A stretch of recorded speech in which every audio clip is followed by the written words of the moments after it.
Jadi jangan lupa berdoa teman-teman semua.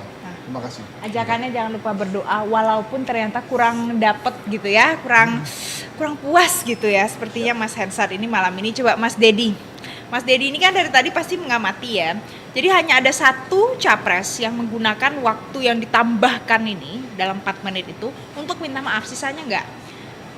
Ya, saya kira itu sesuatu yang normatif ya. Dan ini kan pemilu belum usai. Belum. Artinya persaingan masih berlangsung begitu ya. Kalau kemudian permintaan maaf itu dilakukan sekarang, ya tidak ada persoalan. Tapi saya kira itu juga bagian dari strategi karena mungkin tidak ada kesimpulan di Prabowo Subianto terkait dengan apa yang ingin mereka sampaikan di hari ini. Tentu berbeda dengan Ganjar Pranowo yang memang dia sudah menyiapkan visi misi, termasuk juga dengan Anies Baswedan yang saya kira cukup baik karena merangkum semua aktivitas kampanye kemudian disandingkan dengan gagasannya di visi misi sehingga menjadi closing statement yang menurut saya juga cukup substansial begitu. Nah, yang kedua saya kira debat semacam ini tidak semua kandidat menjadikannya sebagai ajang untuk mempromosikan gagasan. Ada beberapa kandidat ada satu kandidat yang dalam bacaan saya menjadikan debat itu sebagai ajang untuk memupuk materi propaganda, yaitu adalah Prabowo Subianto. Makanya sebetulnya kalau tadi Bang Hensat sampai berani mengatakan Prabowo Subianto statementnya kosong begitu ya, itu bukan gara-gara Bang Hensat di seberangnya, bukan ya? Oh bukan. Netral ya? Kan kita sama nih semua. Oh, oke. Terus? Jadi cenderung memang Prabowo Subianto ingin membuat debat itu sebagai materi untuk esok hari kira-kira begitu.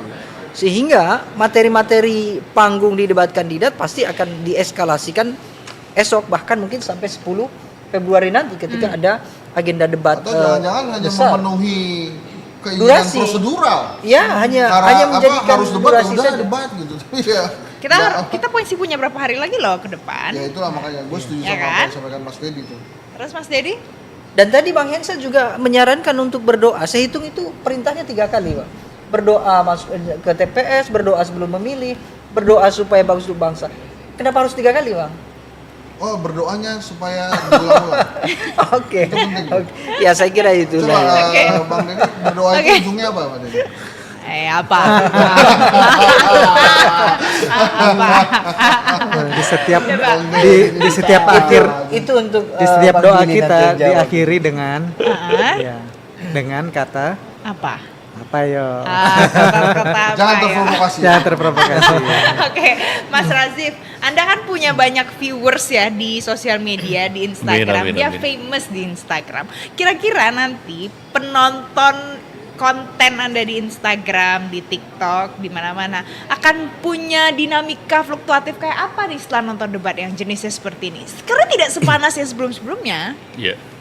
Ya kalau saya lihat sih tentu, kalau saya sendiri ya Mbak ya, strategi untuk main aman sebagaimana kita lihat di 3 capres ini, walaupun Ganjar juga berusaha untuk menyerang itu, cukup baik untuk capres, tapi tidak cukup baik untuk demokrasi kita saya rasa. Karena lagi-lagi yang saya sampaikan tadi bahwa ya debat ini harusnya mereka saling menguji gagasan satu sama lain gitu.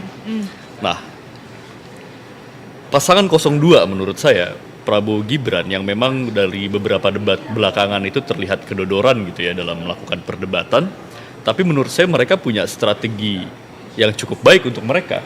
Karena dia memilih untuk tidak menghadapi debatnya secara serius, tapi hanya untuk membuat hal-hal yang bisa dieskalasi setelah debat, dijadikan konten atau apapun itu gitu ya. Materi konten. Ya, itu strategi yang cukup baik untuk paslonnya. Tapi itu tidak cukup baik untuk rakyat, tidak cukup baik untuk demokrasi kita.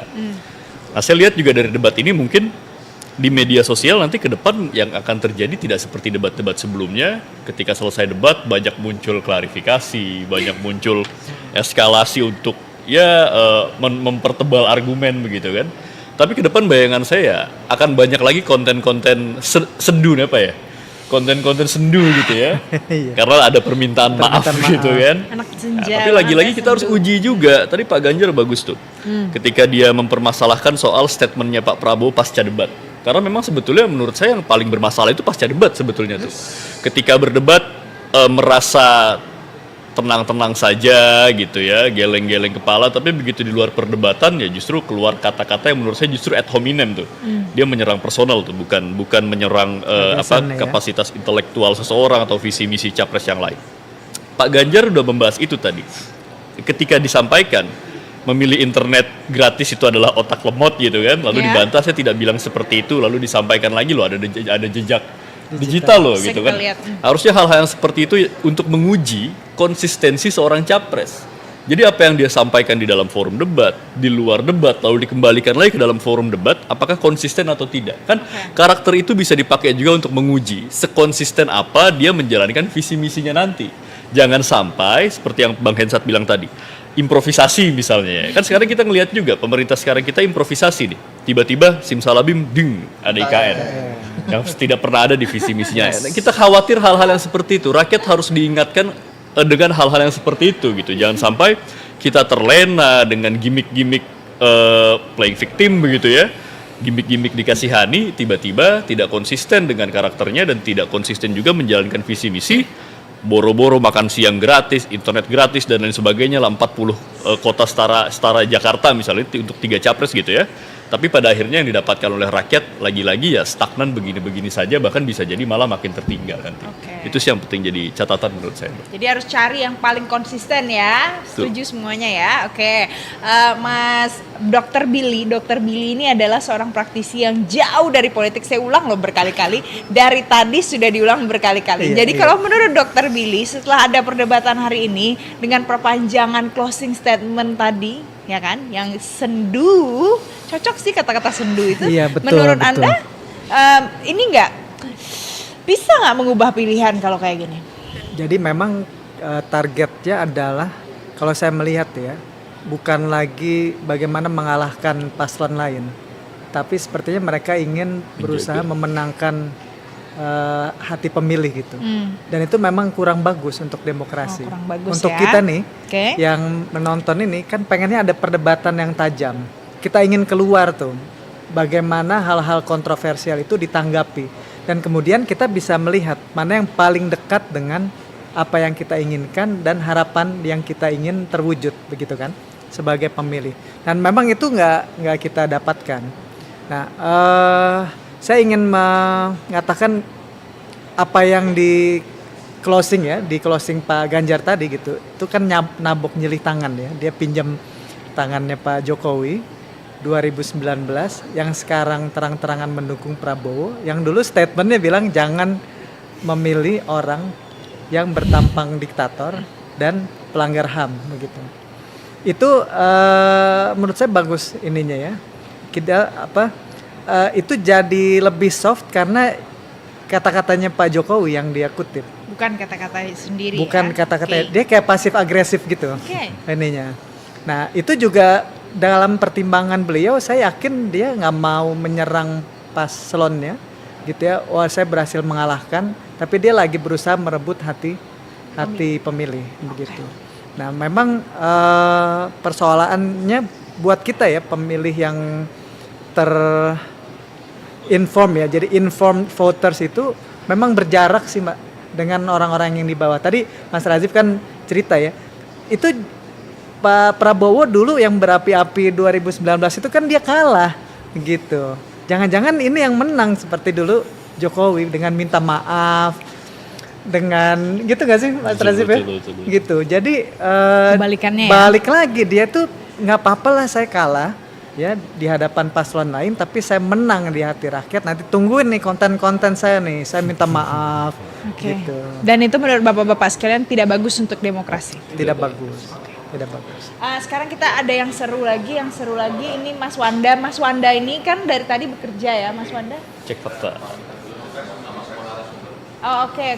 Oh jadi sekarang pamitan aja ya. Ya udah kalau gitu terima kasih. Mas Dedi udah tadi belum? Udah dong. Udah ya tadi Mas dia. Dedi Iya, karena iya. di sebelah aku pasti duluan. Mas Dedi makasih ya. Mas sama-sama. makasih ya, nanti datang lagi ya Mas. Terima Billy udah kasih. pasti ya. Kalau Mas Hensar ini nggak perlu diundang datang lagi, dia akan selalu datang. Oke.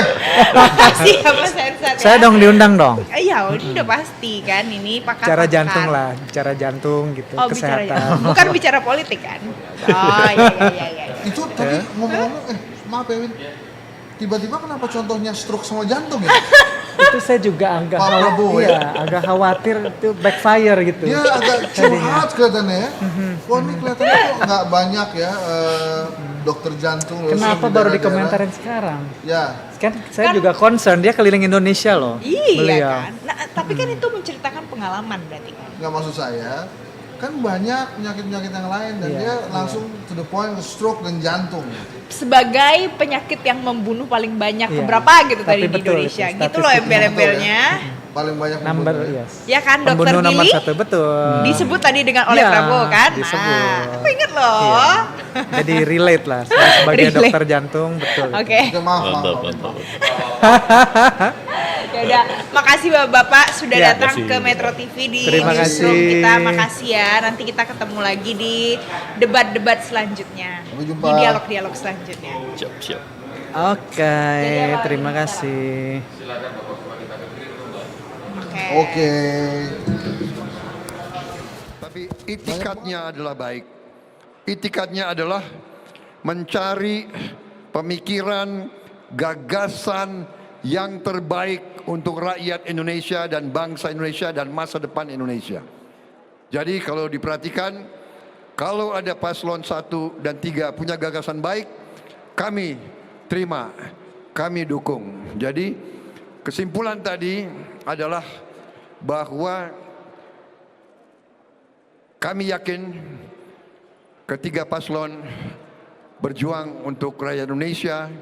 Tadi saya mengatakan, saya menganggap Pak Anies, Pak Muhaimin, Pak Ganjar dan Pak Mahfud adalah saudara-saudara kita sendiri, sama-sama anak Indonesia, dan marilah kita memelihara persatuan kerukunan demi rakyat Indonesia, demi masa depan Indonesia. Terima kasih, selesai.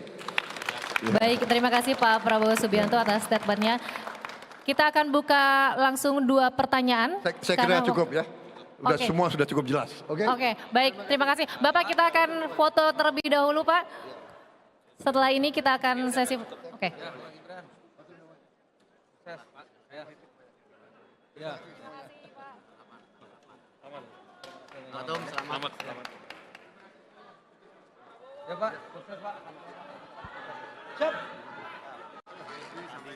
Selamat. Selamat Pak. Terima kasih Pak. Thank you. Pak, tanggal 8 udah siapa? Coba wawancara Mas Wapres dulu, Mas Wapres.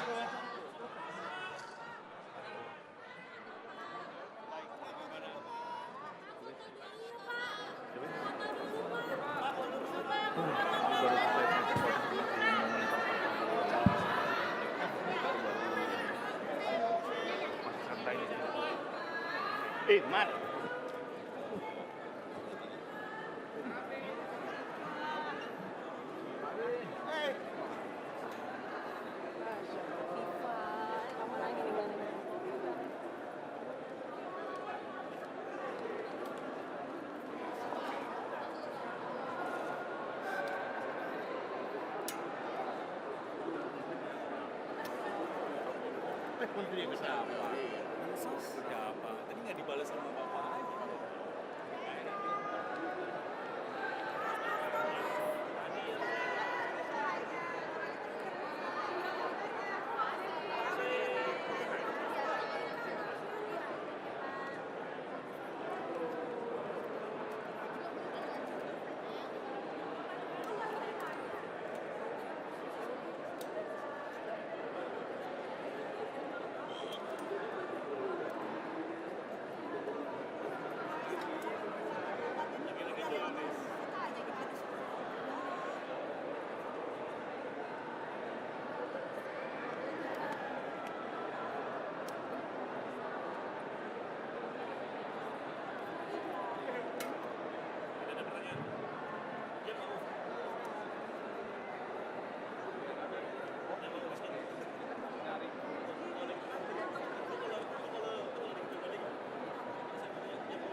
satu narasumber bilang kalau gitu aku aja lah yang jadi capres.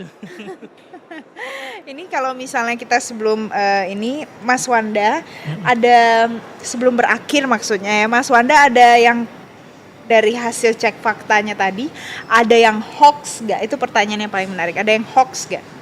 Sejauh ini sementara hasil cek faktanya itu belum ada yang salah atau kita sebutnya salah ya, bukan hoax, lebih tepatnya salah. Tapi belum ada sih. Cuman ada yang sebagian benar, artinya tidak sampai salah tapi ada maksud sebagian benar ini ada klaim yang ya benar sih, tapi ada tapinya.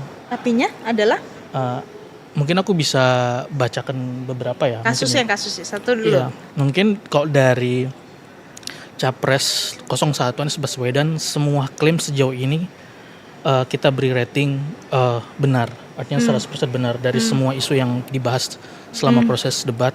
Kemudian ada ini dari Capres nomor urut 2 Bapak Prabowo Subianto. Yang sebagian benar itu apa sih? Yang pertama klaimnya itu beliau mengatakan kami akan segera mempercepat mengatasi kekurangan dokter di Indonesia. Kita kekurangan dokter sekitar 140.000 dokter. Ternyata Benar sih. Oh, Tapi benar. tapi ada tapinya. apa? Oke. Tapinya? Ada karena dia nyebut angka 140 dokter. Tapi ternyata? menurut data dari Kementerian Kesehatan Indonesia kekurangan dokter betul, tapi kekurangan sekitar 101.000 dokter. Oh 101.000 jadi agak over ya 140.000 Betul. overnya. Overnya 39.000. Oke, jadi itu jadi keliru sedikit ya. Sedikit Tapi sih. benar kalau Indonesia kekurangan dokter. Oh benar. maksudnya gitu. Dan ini sudah diposting di Instagram. Sudah bisa dilihat di Instagram. Oh, oke. Itu Prabowo Subianto. Sekarang Betul. kalau Ganjar Pranowo, Mas? Kalau Ganjar ada juga nih sebagian benar. Tadi soal menyangkut klaim apakah benar mencegah stunting dengan memberikan gizi sejak di dalam kandungan atau ibu hamil. Itu Ternyata. benar nggak sih? Benar, tapi ada namunnya. Namun, Namun soal kurang gizi bukan satu-satunya mengatasi masalah stunting. Pernikahan usia dini, apalagi nikah anak, juga menjadi salah satu penyebab stunting karena organ reproduksi belum matang dan belum terbentuk secara sempurna dan berkemungkinan mengganggu tumbuh kembang janin. Itu datanya dari schoolmedia.id. oke. Jadi pada saat Gitu. Ganjar menyampaikan kalau misalnya masalah stunting harus diselesaikan makanan bergizi dari fase ibu hamil itu nggak sepenuhnya benar ya. Bukan salah, Bukan salah, benar, benar. tapi tidak sepenuhnya benar. Ada lagi plusnya dan plusnya. gitu ya. Oh, oke. Bukan sebelum itu.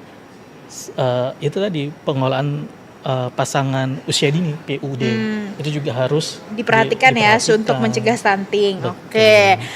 Terus apalagi yang paling kontroversial apa? Mungkin dari sebagian benar juga datang dari statement Bapak Prabowo Subianto. Klaimnya itu Indonesia masuk dalam 10 negara tertinggi dengan kematian ibu saat melahirkan. Ternyata Ternyata di ASEAN benar 5 besar. 5 besar. Namun ada namunnya. Jadi berdasarkan data dari CIA.gov secara global Indonesia tidak masuk dalam 10 besar. Indonesia berada di urutan ke-52. Sementara yang tertinggi yakni Sudan Selatan. Oke, jadi Indonesia itu di peringkat 52 global. Betul. Tapi kalau di ASEAN dia 5 besar. Jadi tapi kalau Prabowo bilang masuk ke peringkat 10 besar, kemana? Kemana? Ya, Karena di itu ya, skala jelas mana ya. gitu ya. Oke. Jadi yang benar 5 besar ASEAN, 52 besar tingkat dunia. Betul. Yang peringkat pertama Sudan Selatan. Betul. Oke, terus habis itu apa lagi Mas? Kalau dibandingkan data dari debat-debat sebelumnya, banyak nggak yang menggunakan data untuk debat kali ini? Untuk topik debat malam ini sih enggak banyak data yang keluar dari masing-masing capres. Jadi mungkin ini sesi debatnya juga seperti pernyataan narasumber kita sebelumnya. Jadi kurang ada yang men-trigger gitu. Tidak banyak menggunakan data atau statistik yang untuk mempertebal masing-masing klaim atau statement. Makasih ya Mas Wanda untuk Baik. kerja kerasnya. Terima kasih untuk debat terakhir ini masih tetap semangat mencari dan ngecek fakta. Teman-teman, kita sudahi pertemuan kita. Kita akan bergabung ke konvers di JCC malam ini. Ini bagian-bagian penting untuk mendorong pembangunan yang konsentrasinya itu di manusianya. Dan mudah-mudahan debat tadi betul-betul akan bisa memberikan kepada publik preferensi nantinya untuk memilih. Termasuk tentu saja bagaimana kebudayaan kita itu betul-betul bisa kita implementasikan dalam setiap nafas kehidupan dan sektor-sektor yang ada. Sehingga semua hormat, semua mengikuti termasuk proses demokrasi, dan terakhir tadi tentu kita bicara soal teknologi informasi yang menurut saya itu menjadi sesuatu yang sangat penting. Kita itu internetnya belum menyeluruh dan lambat. Dan mudah-mudahan perdebatan terakhir ini sekali lagi akan bisa memberikan edukasi kepada publik agar publik menjadi makin paham siapa kemudian yang harus mereka pilih. Silakan saya berikan kesempatan untuk berapa penanya, Mbak? Kita batasi waktunya Pak, Oke. kurang lebih 10 menit. Oke, silakan. 1, boleh langsung? Silakan. Silakan. Ya, silakan. Dari sini saya Mikrofonnya? dengar kok.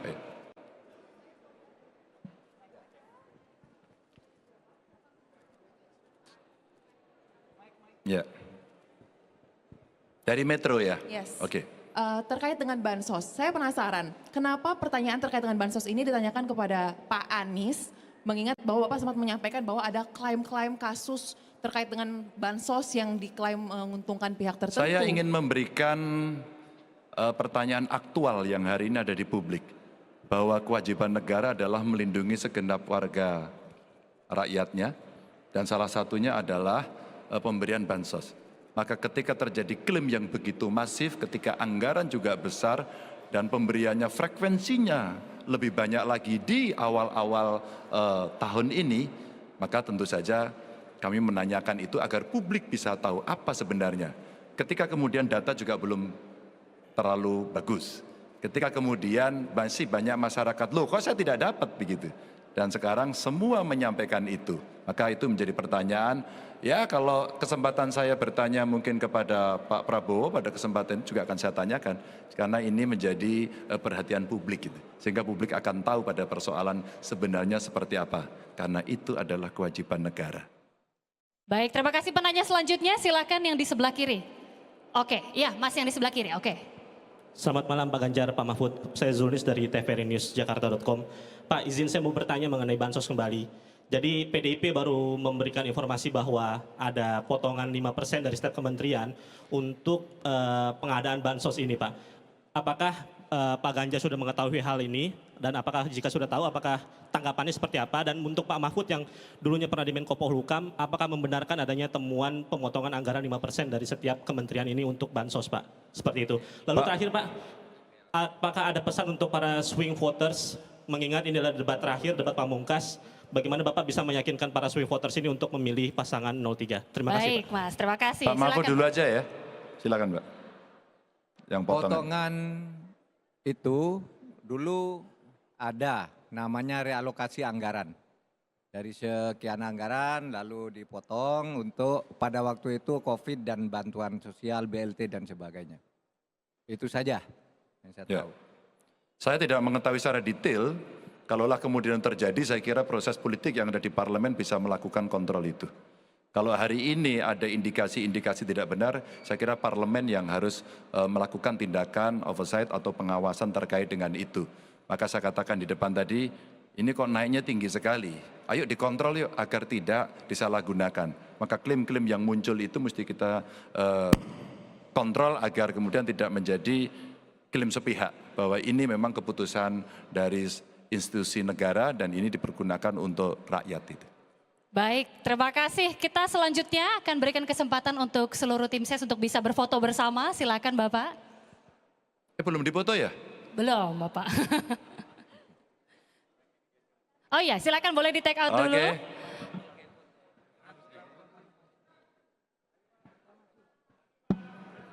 Oke.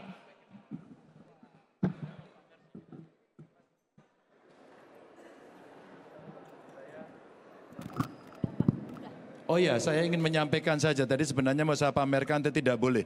Jadi terkait dengan internet gratis kami sudah punya peralatan yang kita sebut sebagai satset box gitu ya, satset net gitu. Yang ini bisa kita pasang tanpa pulsa. Sebenarnya tadi mau kita sampaikan bahwa konsep internet gratis sebenarnya bisa menggunakan satu peralatan yang cukup canggih. Ini dibuat oleh kawan-kawan dari ITB, produknya lokal dan ini sudah kita pasang di beberapa sekolahan dulu. Jadi siswa dan guru bisa mengakses seluruh materi yang ada dan mereka bisa cicat di sini. Maka uji coba ini yang mau kita pamerkan kepada publik bahwa sebenarnya kita bisa melakukan percepatan dengan banyak hal. Terima kasih. Baik, terima kasih sekali lagi kami ucapkan. Tanpa internet ini sudah bisa langsung. Oke, terima kasih sekali lagi Pak Ganjar, Pak Mahfud dan juga seluruh tim ses dari TPN Ganjar Mahfud kami persilahkan. Oh ya, foto sekali lagi Pak.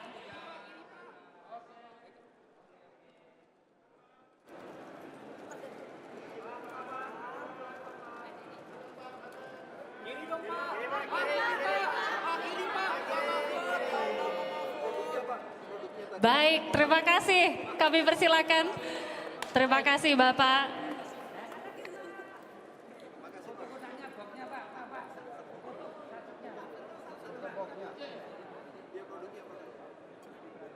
Baik, terima kasih sekali lagi Pak Ganjar, Pak Mahfud. Terima kasih Bapak. Terima kasih Bapak.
Baik, selanjutnya kami ucapkan selamat datang kepada pasangan calon presiden dan calon wakil presiden nomor urut 1 Bapak Haji Anies Rashid Baswedan, PSD, dan juga Bapak Dr. Honoris Causa Haji Abdul Muhaimin Iskandar untuk segera menuju lokasi konferensi pers.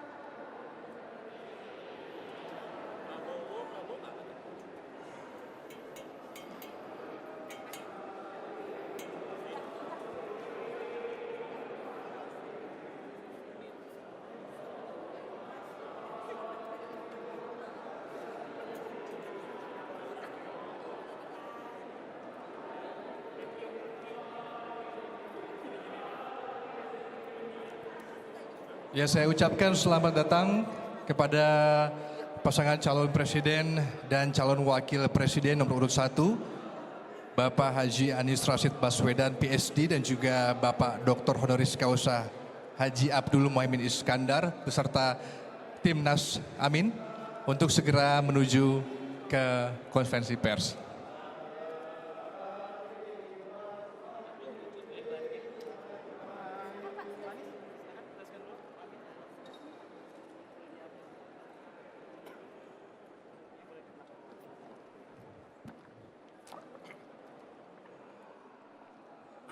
Ya, baik. Baik, Pak Anies silakan memberikan kesan dan statementnya. Ini pakai timer nggak nih? Soalnya ada timer di situ. Baik, Pak. Silakan, Pak. Udah? Oke, siap. Assalamualaikum warahmatullahi wabarakatuh. Pertama, izinkan kami menyampaikan terima kasih, apresiasi. Rangkaian 5 debat ini telah tuntas. Terima kasih pada KPU dan semua yang terlibat dalam penyelenggaraan. Kita masih ada waktu 10 hari lagi sampai penentuan pilihan. Kami di lapangan berjumpa dengan aparat TNI, polisi, ASN, yang mereka bekerja ekstra. Mereka hadir sebelum kami tiba. Mereka masih di sana ketika kami pulang. Pada mereka kami sampaikan terima kasih, apresiasi atas kerja luar biasanya selama ini sampai dengan penyelenggaraan besok. Dan kami semua menunggu, mengharapkan semua bekerja dengan netralitas, semua bekerja dengan penghormatan atas proses pemilu yang jujur, adil, dan berwibawa. Dalam kesempatan debat tadi, kami menyampaikan gagasan tentang negara yang hadir untuk melindungi, memerdekakan, meningkatkan derajat rakyat untuk merasakan adil makmur bagi semua. Kami ingin negara hadir dengan rasa cinta kasih, rahman, rahim, welas asih yang merangkul semuanya, memberikan rasa tenang kepada yang paling lemah, memberdayakan yang di tengah, dan mengayomi juga bagi yang besar. Tapi juga negara yang tegas, negara yang bertindak keras kepada siapa? Kepada mereka yang koruptif, kepada mereka yang mengambil keuntungan dari ketimpangan, kepada mereka yang komprador. Negara yang tidak lembek berhadapan dengan para pelanggar hukum dan pelanggar etika. Itu yang kami sampaikan tadi. Dan kami berharap rakyat Indonesia pada tanggal 14 Februari besok akan memilih dengan menggunakan hati nuraninya. Ada mesin-mesin yang beroperasi untuk melakukan upaya-upaya yang mungkin bertentangan dengan etika dan prinsip-prinsip hukum. Tapi kami yakin rakyat Indonesia akan menggunakan hati nurani, akan menitipkan kepercayaan kepada salah satu untuk membawa Indonesia ke depan. Yang dalam harapan kami, kita semua ingin perubahan, ingin Indonesia yang lebih adil makmur untuk semuanya. Karena itu kami bersyukur telah menuntaskan rangkaian debat tadi untuk menyampaikan semua gagasan, semoga menjadi bahan pertimbangan.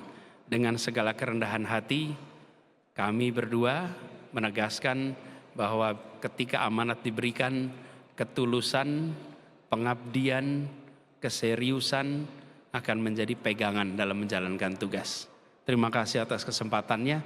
Insya Allah kita semua mendapatkan kemudahan di dalam mengubah Indonesia menjadi adil makmur untuk semuanya. Terima kasih. Baik, terima kasih Pak Anies. Jika ada yang mau bertanya. Oke. Reza dari iNews TV, Mas. Debat pamungkas berharap berlangsung panas, namun terjadi malah lemas. Pak Anies pun seperti namanya sangat manis. Debat pun banyak yang menyangka seperti rapat karena terlalu banyak kata sepakat. Yang saya ingin tanyakan di sini bukan lebih kepada substansi, tapi strategi. Mengapa Pak Anies debat kali ini sangat bermain manis? Bahkan ada sesi tema saat pendidikan. Kalau kita melihat perjalanan debat, Pak Anies seringkali tidak bisa dipungkiri Pak Anies selalu bermain menyerang. Ketika ada sesi pendidikan mungkin ada waktunya juga, katakanlah Pak Anies menyerang dalam sesi pendidikan etika. Itu tidak ada dalam Pak Anies kali ini. Langsung ke pertanyaannya aja. Langsung ke pertanyaannya ini aja. adalah bagian dari strategi Pak Anies jelang pemilihan yang hanya tinggal beberapa hari lagi? Terima kasih. Terima kasih. Ya, saya jawab. Debat ini kan yang paling penting adalah tujuannya. Saya setuju dengan calon presiden saya, insya Allah presiden 2024. Hasil perjalanan panjang hampir setahun ini, ketemu bersalaman dengan semua orang itu, kesimpulannya negara tidak boleh cuek, pemerintah tidak boleh abai, negara harus memberikan sebanyak-banyak kebutuhan rakyat terpenuhi sehingga negara tidak boleh berdagang, pemerintah tidak boleh berdagang dengan rakyatnya. Nah, itu clue pertamanya. Clue yang kedua, kesimpulan debat ini coba renungkan sampai malam nanti. Pak Prabowo, Pak Ganjar, dua-duanya sudah bergeser, setuju perubahan. Coba renungkan aja nanti malam. Saya nggak ngarang ini.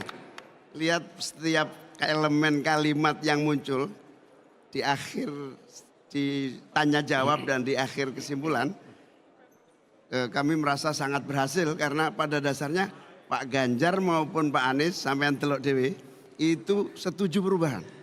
Itu. Yang ketiga,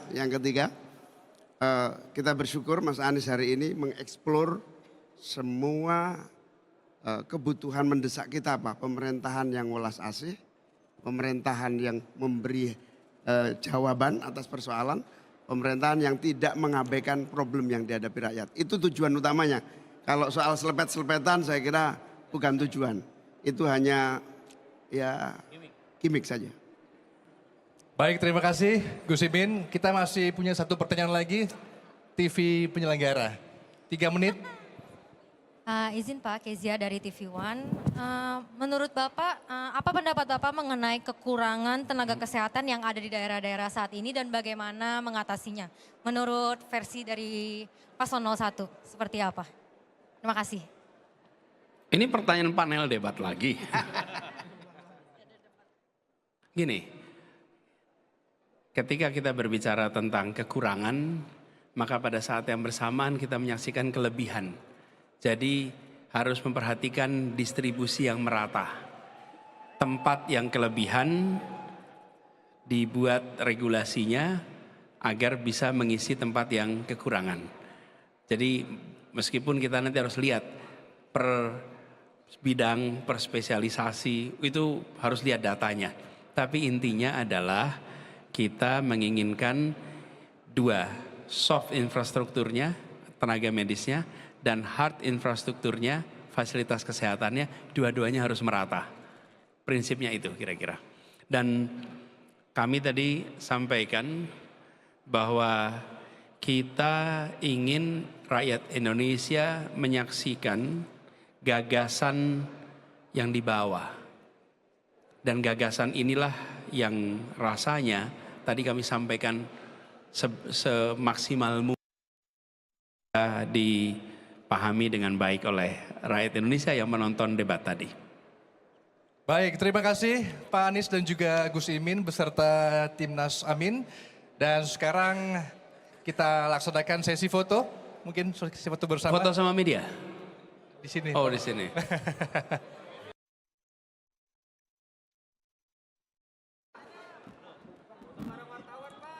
Iya dong, foto bareng wartawan. Baik, kita akan foto terlebih dahulu untuk Pak Anies dan tim ses. Nanti kita akan Sudah kasih semua? kesempatan kepada wartawan ya. Betul. Oke.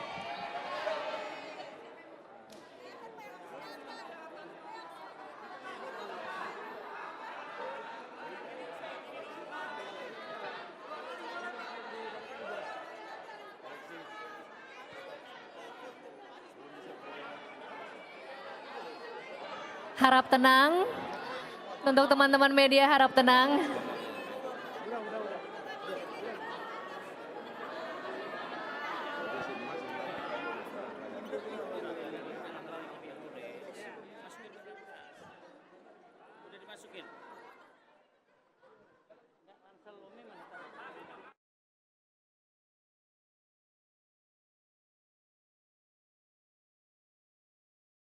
Jelajahi cara baru mendapatkan informasi. Download Metro TV Extend sekarang.